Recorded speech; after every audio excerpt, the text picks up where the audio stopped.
बता देंगे। आप और मैं खुद पौंड की बात क्यों करते हैं? हमें पौंड अपने दिमाग से निकाल देना चाहिए। पौंड नहीं है हमारे यहाँ, लेकिन नहीं निकलता है अभी इतना आराम से। तो आज निकाल रहे हैं ना, आज आप हम कोशिश में लगे हुए। चलें कॉल लेते हैं, कॉल से बहुत सारी मैंने नीली। अस्सलाम वालेकुम जी वालेकुम सलाम जनाब, ये लीजिए बात कीजिए। भाई जी वालेकुम सलाम जी। नूर फातिमा क्या कहेंगी? मैं आप उसके बारे में पूछ रहे हैं ना, तराजू के बारे में, तो बच्चों के बारे में पूछ नहीं रहे, हम तो बता रहे हैं, पूछेंगे क्यों आपसे? अच्छा, सही है। तो शकील भाई, अब तो बहुत कम मिल रहा है खाने को हमें, ये तौले कम हो रही है, बहुत तराजू अब तो बहुत ही कम हो गए। मेरी अम्मी के टाइम पे बच्चे थोड़ा सही थे, किलो थे, वो तो किलो भी नहीं हो रहा है। अब तो 600 छोड़ो, 600 मैं दादा अब्बा के सामने होते थे, दादी के सामने, अब तो ये किलो बहुत ही कम मिल रहा है मैं खाने को। एक तो वैसे ही महंगाई हो गई है और ऊपर से ये तोल। तो अभी आप तो खुद आप तो मेरे प्रोग्राम में कई मरतबा कह चुकी हैं कि जो लोग सब्र करेंगे उनके साथ ठीक हो जाएगा, तो आप भी सब्र करें ना फिर। तो शकील भाई सब्र कर रही हूँ, अभी तो आज तो मैं रो रही थी, बस आज तो मैं सब्र कर करके रो रही थी अपने आप को। अरे नहीं, अल्लाह ताला बेहतर करेगा, बस अल्लाह हमारी परेशानी दूर करे। बस बहुत शुक्रिया जी। अच्छा, एक चीज और है, जैसे ये है मेरे पास, ये मैं थोड़ा सा इसलिए अभी फेसबुक पे भी लोगों को नजर आएगा। अमूमन ठेले पे जाए ना तो तराजू को इस तरह रखा हुआ होता है, और उसके बाद आपके लोगों ने उनके तराजू जब सीधे कराए तो वजन में फर्क आ गया। दूसरे नंबर पे जो बाट होता है उसके नीचे का सिक्का या उसके अंदर हालो कर दिया जाता है, और उसके अंदर बाकायदा एक दफ़ा आपकी टीम बीएसपी की मेरे साथ थी, हमने फोम का टुकड़ा तक निकाला है। क्या कहेंगे इस बारे में? ये कौन लोग हैं? ये क्या उन लोग हैं? बस अब ये आप देख रहे हैं कि ये कौन लोग हैं। कानून की गिरफ्त में आना इनके लिए ज़रा मुश्किल हो जाता है कि ज़ाहिर है कि ठेले हैं, हम उनको किस तरह से थोड़ा सा कुछ हमारे कानून की भी वो है कि हमारे पास कोई ऑन द स्पॉट चालान करने की कोई वो नहीं है। ठीक है, तो हमें उनको जो है वो कानून के कटहरे में लाने के लिए कोर्ट में जमा कराना पड़ता है। बिल्कुल ठीक है। अच्छा, उसके लिए जाहिर है कि उनका कोई एड्रेस चाहिए, उनका कोई वो चाहिए। हम ज़्यादा से ज़्यादा इस तरह से होता है तो कभी एसी या पुलिस हमारे साथ होती है तो हम वो चीज़ें उठाने की कोशिश करते हैं कि वही एक हम उनको नुकसान दे सकते हैं, लेकिन हर वक्त हर ठेले पे हमारा कोई अफसर जो है वो मौजूद नहीं है। सर, उसमें जो हॉकर्स होते हैं वो रजिस्टर्ड नहीं होते। होना चाहिए ना इनको रजिस्टर्ड। तो अब मैं ये समझता हूँ कि सिंध गवर्नमेंट के बहुत सारे बहुत अच्छे डिपार्टमेंट काम कर रहे हैं। या तो ये कमिश्नर कराची को डंडा उठाना चाहिए, या कमिश्नर कराची नहीं उठा रहा तो ब्यूरो सप्लाई एंड प्राइजेस को उठाना चाहिए, या कोई तो रजिस्टर्ड करे ना इनको। सर, हमने डीसी तो ब्यूरो सप्लाई को करना चाहिए। पूरे सिंध की बात हो रही है ना।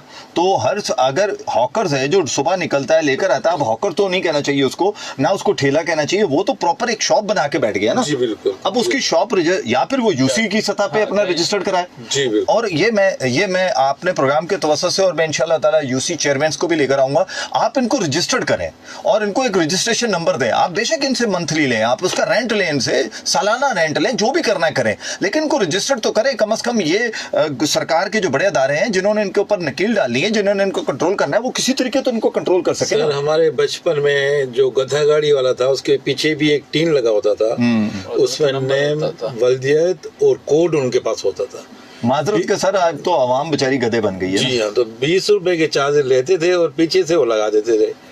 अब जो है इसमें कोई भी तशखीस नहीं है कि उनके बाय नेम कौन है। सर, इसको करते हैं इंशाल्लाह ताला। इसके ऊपर मैं भरपूर कैंपेन चलाऊंगा। मुझे पूरा हफ्ता अगर प्रोग्राम करना पड़ा तो मैं हफ्ता पूरा करूंगा। मैं उन इदारों को ढूंढूंगा कि जो इनको रजिस्टर कर, और मैं समझता हूं कि इसको टाउन की सतह पर या यूसी की सतह पर रजिस्टर्ड होना चाहिए, और ये उनके लिए भी एक रेवेन्यू भी जनरेट होगा और लीगल रेवेन्यू जनरेट होगा, बजाय वो बेचारे भत्ते देते हैं। इस पे इख्तलाफ मैं करूंगा कि भत्ता उनका जरूर जाता है, और मैं 5-6 अभी एजेंसियों के नाम भी ले लूंगा। एजेंसी से मैं इदारों के नाम ले लूंगा, एजेंसी उसको नेगेटिव ना लिया जाए।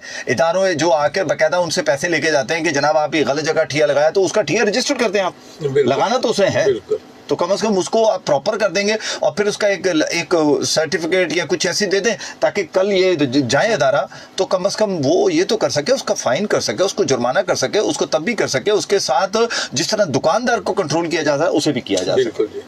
जी बिल्कुल इसी तरीके अवैस अहमद सिद्दीकी साहब हैं। अस्सलाम वालेकुम। वालेकुम सलाम, क्या हाल है बॉस आपका? मेरा दोस्त सुनहरा है, आबिद अमीर, यासिर अंसारी, काशिफ अली, ये मेरे ख्याल है अपना पूरा इन्होंने वो अपने दोस्तों के अते पते डाल दिए। जी इरफान ने बिल्कुल सही बात की थी, इसमें कोई शक नहीं है जी। अब्दुल रहमान साहब हैं जी, जब तक हम अपने हक के लिए लड़ेंगे नहीं, लड़ना क्या है जी, बिल्कुल आप सिर्फ समझ जाएं तो काफ़ी है, आवाज उठाइए, हाँ समझ जाएं। आज आप बैठे ना, आप लोग दोनों आज अपनी जो टाइम निकाल मेरे प्रोग्राम में आए, मकसद क्या आपका यही है, लोगों को समझाना सिखाना। और अगर आप और मैं समझ गए तो यकीन करें कि ये इनका काम भी पूरा हो जाएगा, इनको भी वो तको नहीं करे। और इनकी फील्ड फोर्स आप और मैं है। अगर हम शिकायत करते हैं, इनको बताते हैं कि फलान जगह ये हो रहा है ये हो रहा है, तो फिर उसके बाद उस पर कार्रवाई होती है, क्योंकि इतनी बड़ी टीम किसी भी अदारे के पास नहीं है। जिन्होंने प्राइस कंट्रोल करनी है ना, उसका एक ही मजिस्ट्रेट होता है पूरे सब डिवीजन के अंदर। अब उसी सब डिवीजन के अंदर उसे रेवेन्यू को भी देखना है, उसी सब डिवीजन के अंदर उसे मेडिकल के इशू आ जाए उसको भी देखना है, क्योंकि सिंध गवर्नमेंट का वो एक ही नुमाइंदा होता है उधर बैठा हुआ। तो जाहिर सी बात है कि आप खुद सोचें कि हम कहते हैं कि वो कंट्रोल, तो वो कंट्रोल उस सूरत में होता है कि जब मैं और आप भी रोल प्ले कर सकें। हमें भी चाहिए अपने हकूक के बारे में हमें पता होना चाहिए। कॉल लेते सुनते क्या करें, फिर आगे बढ़ते हैं। अस्सलाम वालेकुम। अस्सलामुअलैकुम शकील अहमद बेग साहब। वालेकुम अस्सलाम जनाब।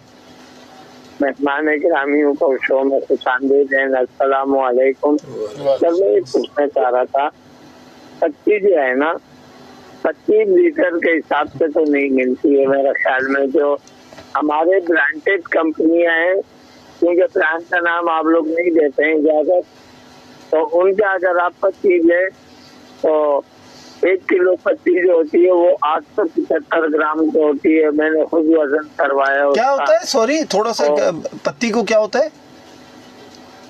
1 किलो अच्छा, पत्ती जो होती नहीं है वो असल हाँ हाँ सही है, आप वो कह रहे हैं कि वो ग्राम में होती है जी, तो वो 1 किलो पूरी नहीं होती है, उसमें 100 ग्राम कम होती है। बिल्कुल सही है। और दूसरी बात मैं इनसे ये कहना चाहूंगा कि जो अभी इन्होंने ऑयल और फ्यूल के बारे में बात की, एक ऑयल का डब्बा मैं एक पेट्रोल पंप से लेता हूँ जो 850 रुपए में, फिर वही ऑयल का डब्बा मैं पटेल पाड़ा में एक दुकान से लेता हूँ जो मुझे 500 से 550 रुपए में मिल रहा है।